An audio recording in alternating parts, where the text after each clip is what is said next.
Welcome, wonderful listeners. Today we're diving into an exhilarating yet haunting narrative that explores the boundaries of healing and horror in a novel called The Sleepwalking Whispers by Vanessa M. Chapman. Picture this, a mysterious place known as Oak Haven Sleep Clinic, where the lines between therapy and terror start to blur. Intrigued yet? Yeah. So, what's the deal with the clinic? Is it, haunted or something?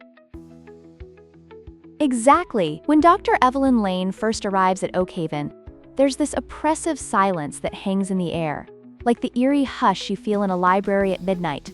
But let me tell you, it's even creepier. As the story unfolds, the patients aren't just dealing with their issues. Instead, they're expressing their unresolved traumas in very unsettling ways. Take Sarah, for instance, who sleepwalks and arranges objects in a gruesome display inside the greenhouse.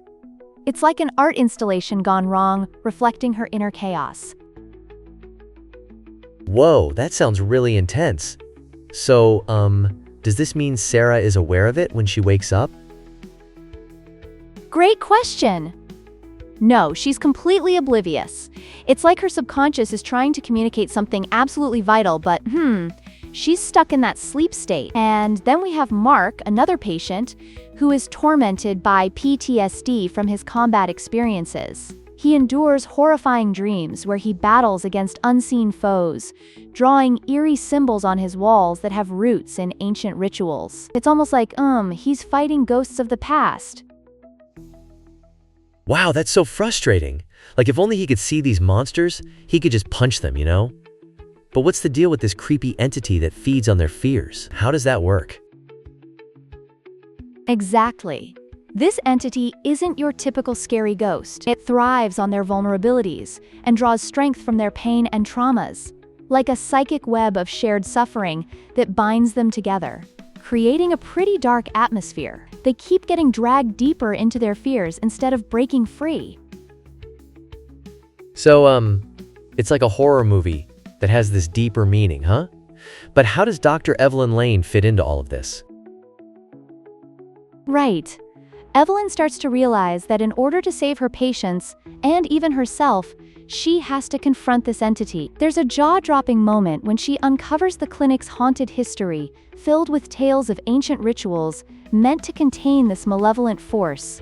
Almost like a curse lingering over the land. Oak Haven wasn't just built on any land. It is a battleground of unresolved trauma. Oh man, it's like a horror theme park for, mental health struggles? So, do they perform a ritual or something to fight back? Yes. In the thrilling climax, there's a hidden chamber where Evelyn and the patients band together to perform a ritual. They confront their traumas, not as weaknesses, but as sources of strength. Think of it like a group therapy session twisted with a haunted flair. They use intention and collective energy to bind the entity, mirroring their personal journeys to reclaim their identities. So it's like this crazy road trip to healing? With, hippie magic thrown in? What happens next? Haha, yes! After a grueling struggle, the entity's grip begins to weaken, and they rediscover hope. It's truly beautiful. They forge connections with one another, realizing they aren't alone in their battles. Oak Haven transforms into a nurturing space of resilience, symbolizing the power of unity in the face of darkness. That's really inspiring. So basically, they come out of the shadows, huh? Exactly.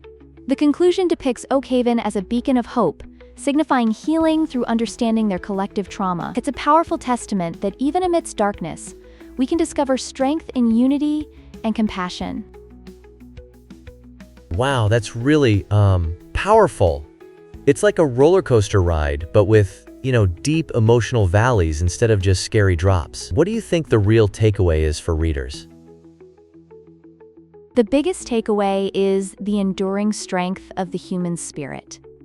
No matter how haunted we feel by our pasts, there's always a glimmer of hope for healing and connection. It's a heartfelt call for understanding and compassion amid the chaos,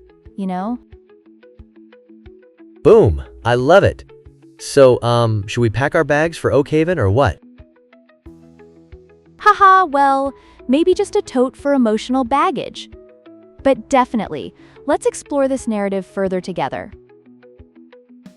Laughs. That sounds like a plan. Okay, then here we come.